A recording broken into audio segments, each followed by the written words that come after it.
ನ್ಯೂಸ್ಗೆ ಸ್ವಾಗತ. ನಾನು ರಾಶಿಕಾ ಕರಾವಳಿ. ಪ್ರಮುಖ ಸುದ್ದಿಗಳನ್ನು ನೋಡೋಣ. ಅದಕ್ಕೂ ಮುನ್ನ ಈ ಕ್ಷಣದ ಹೆಡ್ಲೈನ್ಸ್.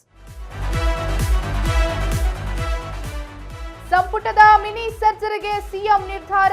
ಕಾಂಗ್ರೆಸ್ ಹೈಕಮಾಂಡ್ನಿಂದ ಗ್ರೀನ್ ಸಿಗ್ನಲ್. ಅನ್ನಪೂರ್ಣ ತುಕಾರಾಂಗೆ ಸಚಿವ ಸ್ಥಾನ ಫಿಕ್ಸ್.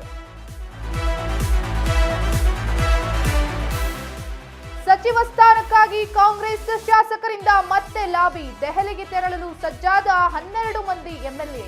ನಿಗಮ ಮಂಡಳಿ ಅಧ್ಯಕ್ಷ ಹುದ್ದೆ ಮೇಲೆ ಹಲವರ ಕಣ್ಣು.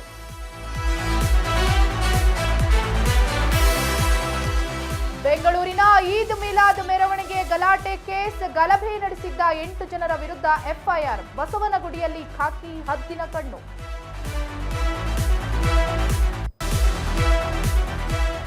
ಕಂಡು ಕೇಳರಿಯದ ಪ್ರವಾಹಕ್ಕೆ ನಲುಗಿದ ನೇಪಾಳ. ಪ್ರವಾಹಕ್ಕೆ ಸಿಲುಕಿ ಸಾವನ್ನಪ್ಪಿದವರ ಸಂಖ್ಯೆ 270ಕ್ಕೆ ಏರಿಕೆ.